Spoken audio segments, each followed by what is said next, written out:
ராஷ்டிர TV ஆதி நேயர்களுக்கு வணக்கம். உங்கள் ஜோதிடர் முருகேசன் பேசுகிறேன். இன்றைய வீடியோவில் மேஷ ராசிக்காரர்களுக்கு இந்த மே மாதத்தில் என்னென்ன பலன்கள் நடக்க இருக்கிறது என இன்றைய வீடியோவில் நாம் பார்க்க இருக்கிறோம். தமிழுக்கு குரோதி வருடம் சித்திரை மாதம் 18ஆம் தேதி முதல் வைகாசி மாதம் 18ஆம் தேதி வரை, ஆங்கில தேதிக்கு மே மாதம் 1ஆம் தேதி முதல் 31ஆம் தேதி வரை. மேஷ ராசிக்காரர்களுக்கு இந்த மே மாத கிரக நிலவரங்களை பார்த்தோமானால், ராசிக்குள்ள சூரியன் சுக்கிரன், 2ஆம் இடத்துல குரு பகவான், 6ஆம் இடத்துல கேது, 11ஆம் இடத்துல சனி, 12ஆம் இடத்துல செவ்வாய் புதன் ராகு சஞ்சரிக்கிறார்கள். அதே போல இந்த மாத கிரக பயிற்சிகளை பார்த்தோம்னா, மே மாதம் 1ஆம் தேதி குரு பகவான் ராசிக்கு 2ஆம் இடத்துல சஞ்சாரம் செய்வார். மே 6ஆம் தேதி புதன் பகவான் ராசிக்குள்ள அமர இருக்கிறார். மே 14ஆம் தேதி சூரியன் பார்த்தீங்கன்னா ராசிக்கு 2ஆம் இடத்துல சஞ்சாரம் செய்வார். மே 20ஆம் தேதி சுக்கிரன் 2ஆம் இடத்துல சஞ்சாரம் செய்வார். மே 24ஆம் தேதி புதன் பகவான் ராசிக்கு 2ஆம் இடத்துல அமர இருக்கிறார். இந்த மாதம் கடைசியில் மே 31ஆம் தேதி செவ்வாய் ராசிக்குள்ள அமர இருக்கிறார். இதுதான் இந்த மாத கிரக பயிற்சிகள். மேஷ ராசிக்காரர்களுக்கு இந்த மாதம் எப்படி இருக்கும்? உங்க ராசிக்கு அதிபதி செவ்வாய் பகவான் விரயஸ்தானத்தில் இருக்கிறார். இந்த மாதம் முழுவதும் மே மாதம் 31ஆம் தேதி வரையும் ராசிக்கு 12ஆம் இடத்துல சஞ்சாரம் செய்வார். மேலும் குரு பகவான் இந்த மாதம் மே மாதம் 1ஆம் தேதியிலிருந்து ராசிக்கு 2ஆம் இடத்துல சஞ்சாரம் செய்வார். இந்த மாதத்திலிருந்து மேஷ ராசிக்காரர்களுக்கு அதிர்ஷ்டம் ஆரம்பம். கிட்டத்தட்ட ஒரு வருடமாக ராசிக்குள்ள இருந்த ஜென்ம குரு விலகி ராசிக்கு 2ஆம் இடத்துல குரு பகவான் சஞ்சாரம் செய்வார்.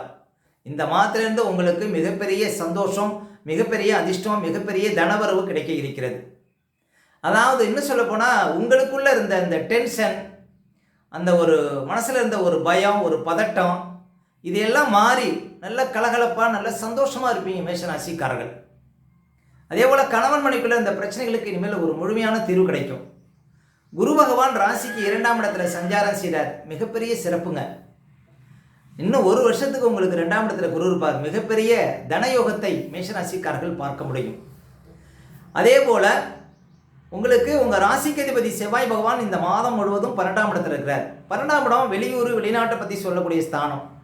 அப்போ மேஷராசிக்காரர்கள் வெளியூர் வெளிநாடு வெளி மாநிலத்தில் இருக்கக்கூடியவங்களுக்கு அதிர்ஷ்டங்களை கொடுக்கும். நீண்ட காலமாக வெளிநாடு தடை இருந்தால் அது உங்களுக்கு விலகும். இந்த மாதம் நீங்கள் வெளிநாடு செல்வதற்கான வாய்ப்புகளை கொடுக்கும். அதே போல் பூமிக்காரகன் செவ்வாய் 12ஆம் இடத்தில் இருக்கிறார். பூமி சம்பந்தப்பட்ட செலவுகள் வரும். ஏதாவது அசைய சொத்துல முதலீடு செய்யலாம். அதே போல் உங்களுக்கு இளைய சகோதரர்கள் இருந்தாங்கன்னா அவங்களுக்கு ஏதாவது திடீர் செலவுகள் வருவதற்கு வாய்ப்பு இருக்குது. அதே போல் சூரியன் பார்த்தீங்கன்னா ராசிக்குள்ளே இருக்கிறார். சூரியன் மேஷ ராசிக்காரர்களுக்கு 5ஆம் அதிபதி. 5ஆம் அதிபதி ராசிக்குள்ளே இருக்கிறார். இது மிகப்பெரிய ஒரு அதிர்ஷ்டம். 5ஆம் இடம் புத்திரஸ்தானம், பூர்வீஸ்தானம், புத்திஸ்தானம். புத்திஸ்தானாதிபதி ராசிக்குள்ளே இருக்கிறார் மே மாதம் 14ஆம் தேதி வரையும். அப்போ மே மாதம் 14ஆம் தேதி வரையும் ரொம்ப சுறுசுறுப்பாக இருப்பீங்க. எந்த முடிவு எடுத்தாலும் கரெக்டாக இருக்கும். ஏன் அப்படின்னா புத்திஸ்தானாதிபதி ராசிக்குள்ள உச்சநிலையில் சஞ்சாரம் செய்தார். உங்களுடைய திட்டங்கள் பலிதமாகும். உங்களுடைய திட்டங்களினால உங்களுக்கு அதிர்ஷ்டங்கள் ஏற்படும். பெற்ற பிள்ளைகளால் மகிழ்ச்சி அடைவீர்கள். பூர்வீக சொத்து மூலம் அதிர்ஷ்டங்கள் ஏற்படும். அப்போ நல்ல ஒரு மனோநிலை இருக்கும் உங்களுக்கு. என்ன ஒரு விஷயம்னா, சூரிய ராசிக்குள்ளே இருக்கும்போது தேவையற்ற டென்ஷனை கொடுக்கும். அதே போல் சூரிய ராசிக்குள்ளே இருக்கும்போது கோபத்தை தவிர்க்கணும், அவ்வளோதான். அதே போல் சூடான பொருள்கள் விஷயத்தில் கொஞ்சம் கவனமாக இருக்கணும். மற்றபடி சூரிய ராசிக்குள்ளே இருக்கிறது தலைமை பொறுப்புகள் தேடி வரும். தலைமை எண்ணத்தை கொடுக்கும். நல்ல நிர்வாகத்திறனை கொடுக்கும். உங்களுக்கு அரசாங்க அனுகூலத்தை கொடுக்கும். சூரிய ராசிக்குள்ளே இருப்பது சிறப்பு. அதே சூரியன் 2ஆம் இடத்துக்கு போகிறார். எப்போன்னு பார்த்தீங்கன்னா மே 14 தேதிக்கு பிறகு 2ஆம் இடத்துல அமர இருக்கிறார். மேஷராசிக்காரர்களுக்கு யோகாதிபதி சூரியன் யோகாதிபதி குருவோடு சேர்ந்து 2ஆம் இடத்துல அமர இருக்கிறார். இதுவும் மிகப்பெரிய சிறப்புங்க. 5ஆம் அதிபதியும் 9ஆம் அதிபதியும் 2ஆம் இடத்துல இருக்காங்க. இதுவும் நல்ல பணப்புழக்கத்தை கொடுக்கும். நல்ல பேச்சாற்றலை கொடுக்கும். குடும்ப விஷயங்கள் நல்ல ஒரு முன்னேற்றத்தை கொடுக்கும். 2ஆம் இடத்துல சூரியன் இருக்கும்போது நிதான பேச்சு வேணும், அவ்வளோதான். அதே போல் சுக்கிரன் ராசிக்குள்ளே இருக்கிறார். சுக்கிரன் ராசிக்குள்ளே இருப்பதும் மிகப்பெரிய சிறப்புங்க. ஏன் அப்படின்னா மேஷராசிக்காரர்களுக்கு சுக்கிரன் 2ஆம் அதிபதி, மேலும் 7ஆம் அதிபதி. 2ஆம் அதிபதி ராசிக்குள்ளே இருக்கிறார். நல்ல பணப்புழக்கம் கொடுக்கும். நல்ல ஒரு பொலிவாக இருப்பீங்க. அழகு கூடும். மேஷராசிக்காரர்களுக்கு இந்த மாதம் ரொம்ப சிறப்பாக இருப்பீங்க. அதே போல் புதுசாக ஏதாவது வண்டி வாகனம் வாங்கக்கூடியவங்களுக்கு அதிர்ஷ்டங்களை கொடுக்கும். அதே போல் 7ஆம் அதிபதி சுக்கிரன் ராசிக்குள்ளே இருப்பதனால நல்ல வாழ்க்கை துணை அமைவதற்கு சான்ஸ் உண்டு. அதே போல் நல்ல ஒரு நண்பர்கள் அமைவார்கள். நல்ல ஒரு தொழில் பார்ட்னர்கள் அமைவதற்கு ஏற்ற மாதமாக விளங்கும் இந்த மாதம். 7ஆம் அதிபதி சுக்கிரன் ராசிக்குள்ளே சஞ்சாரம் செய்வது இந்த மே மாதம் 20ஆம் தேதி வரையும். மே மாதம் 20 தேதிக்கு பிறகு தனாதிபதி தனஸ்தானத்தில் அமர இருக்கிறார். சுக்கிரன் 2ஆம் இடத்தில் அமர இருக்கிறார். யோகாதிபதி குருவோடு சேர்ந்து அமர இருக்கிறார். அதே போல சூரியனும் 2ஆம் இடத்தில் இருப்பார். இது மிகப்பெரிய அதிர்ஷ்டங்க இந்த மாதம். அதாவது மிகப்பெரிய தனவரவை இந்த மாதம் பார்க்க முடியும் மேஷராசிக்காரர்கள். வராத பணமெல்லாம் வந்து சேரும். மே 20 தேதிக்கு பிறகு பணத்தை கட்டுக்கட்டாக பார்க்க முடியும் மேஷராசிக்காரர்கள். குடும்ப விஷயத்தில் நல்ல ஒரு முன்னேற்றம் இருக்கும். குடும்பத்தில் கணவன் மனைவிக்குள்ள இந்த பிரச்சனைகளுக்கு தீர்வு கிடைக்கும். உங்கள் பேச்சுக்கு மரியாதை கிடைக்கும். பேச்சினால சில காரியங்களை நீங்கள் சாதிக்க முடியும். மே மாதம் 20 தேதிக்கு பிறகு நீண்ட காலமாக பேசி தீர்க்க முடியாத விஷயங்களை பேசி தீர்க்க முடியும். அதே போல் கண்களில் பற்களில் இருந்த பிரச்சனைகளுக்கு தீர்வு கிடைக்கும். அது ஒரு சிறப்புங்க. இந்த மாதம் மேஷராசிக்காரர்களுக்கு 2ஆம் இடத்துல சூரியன் குரு சுக்கிரன் சஞ்சாரம் செய்வது மிகப்பெரிய அதிர்ஷ்டங்க. அதே போல புதன் பகவான் விரயத்தில் இருக்கிறார். கிட்டத்தட்ட 2 மாதத்திற்கு மேலாக புதன் 12ஆம் இடத்தில் இருக்கிறார். புதன் 12ஆம் இடத்தில் இருப்பது சிறப்பு தான்.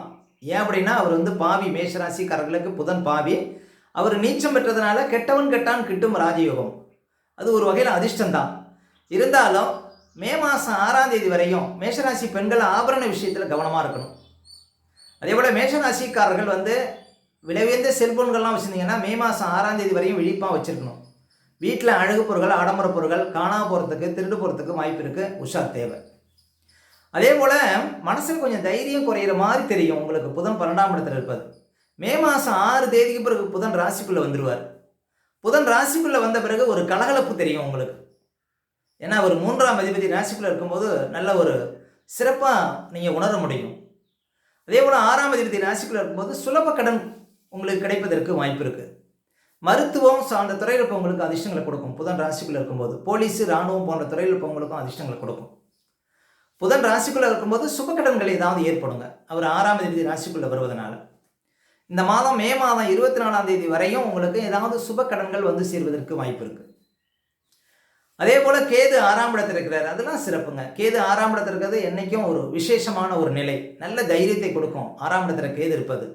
இன்னும் சொல்லப்போனால் எதிரிகளை ஓடவிட விரட்டும் 6ஆம் இடத்தில் கேது இருப்பது. எதிரிகள் தொல்லை குறையும். அதே போல் 11ஆம் இடத்துல சனி இருக்கிறார். இன்னும் 1 வருஷத்துக்கு சனி லாபஸ்தானத்தில் இருப்பார். உங்களுக்கு நிறைய அதிர்ஷ்டங்களை கொடுக்க பாருங்கள் காத்து கொண்டு இருக்கிறார் லாபஸ்தானத்தில் சனி பகவான். எதை தொட்டாலுமே லாபங்கிறது இருக்கும். எல்லா பிரச்சனைகளுக்கும் தீர்வு கிடைக்க இருக்கிறது. ஏன்னா இப்போ குரு பகவானும் ராசியை விட்டு விலகி 2ஆம் இடத்துல சஞ்சாரம் செய்து கொண்டிருக்கிறார். குரு ராசிக்குள்ளே இருக்கும்போது நிறைய டென்ஷனை பார்த்துருப்பீங்க. நிறைய மன அழுத்தம், நம் வாழ்க்கையில் நிறைய மனக்கவலைகள், எப்போதும் இந்த பிரச்சனைக்கு தீர்வு கிடைக்காதான் அப்படிங்கிற ஒரு எண்ணம்லாம் உங்களுக்கு இருந்திருக்கும். அந்த நிலை மாறிவிட்டது இந்த மாதத்துலேருந்து. ஏன்னா உங்களுக்கு குரு 2ஆம் இடத்துல இந்த மாதத்துலேருந்து சஞ்சாரம் செய்கிறார். லாபஸ்தானத்தில் சனி பகவான் இருக்கிறார். அப்போ வருடக்கிரகங்கள் எல்லாமே சப்போர்ட்டாக இருக்கிறாங்க. மேஷராசிக்காரர்களுக்கு இந்த காலம் ஒரு அதிர்ஷ்டமான காலம். இன்னும் 1 வருடத்திற்கு மேஷராசிக்காரர்களுடைய ஆட்சி காலம் அப்படின்னு சொல்லலாம். மேஷராசிக்காரர்கள் நினைத்ததை சாதிக்க முடியும். நீங்கள் எந்த துறையில் இருந்தாலும் அந்த துறையில் கொடிகட்டி பறக்கக்கூடிய ஒரு வாய்ப்புகளை மேஷராசிக்காரர்கள் இந்த 1 வருடத்தில் அனுபவிக்க முடியும். அவ்வளவு சிறப்புகளை உங்களுக்கு குரு பகவானும் சனி பகவானும் கொடுக்க இருக்கிறார்கள். அடுத்த மேஷராசிக்காரர்களுக்கு சந்திராஷ்டமம். இப்போ மேஷராசிக்காரர்களுக்கு இந்த மாதம் எந்த தேதிகளில் சந்திராஷ்டமம் வரும் அப்படின்னு பார்த்தீங்கன்னா இந்த மே 22, 23, 24 இந்த தேதிகளில் உங்களுக்கு சந்திராஷ்டமம் இருக்குங்க. இந்த தேதிகளில் மட்டும் கொஞ்சம் கவனமாக இருக்கணும். சந்திராஷ்டம தினங்களில் தான் நம்முடைய உடல்காரகன் மனோகாரகன் என்று சொல்லக்கூடிய சந்திரன் 8ல் மறையும் பொழுது நம்ம உடல் ரீதியாகவும் மன ரீதியாகவும் அந்த நாட்களில் பாதிப்படைவோம். அந்த நாட்களில் தாங்க இந்த பதட்டம், படபடப்பு, தெளிவில்லாத நிலை, மனக்குழப்பம் இதெல்லாம் கொடுக்கும். அதனால தான் சந்திராஷ்டம தினங்களில் புது முயற்சிகள்லாம் தவிர்க்கணும். அதே போல் வண்டி வாகனத்தில் செல்லும்போது பாதுகாப்பு கவசங்கள்லாம் கண்டிப்பாக அணியணுங்க. மற்றவங்கள்ட்ட பேசும்போதெல்லாம் ரொம்ப நிதானமாக பேச வேண்டிய நாள் பார்த்தீங்கன்னா இந்த சந்திராஷ்டம தினங்கள். அதனால் சந்திராஷ்டம தினங்களை அனுசரிங்கள், வாழ்க்கையில் வளம் பெறுங்கள்.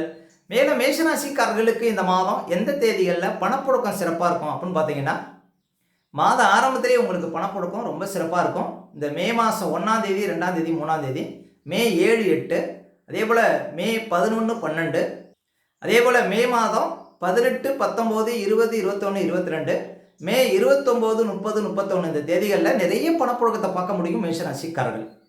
ஓகே, இந்த வீடியோ பிடிச்சிருந்தா ஒரு லைக் கொடுங்க. உங்கள் கருத்துக்களையும் கமெண்ட்ஸில் பதிவிடுங்க. நம்ம பல வீடியோ கொடுக்க இருக்கிறோம். நம்ம சேனலை சப்ஸ்கிரைப் பண்ணுங்கள். பக்கத்தில் வரும் பெல் பட்டனையும் கிளிக் பண்ணுறேன். நன்றி, வணக்கம்.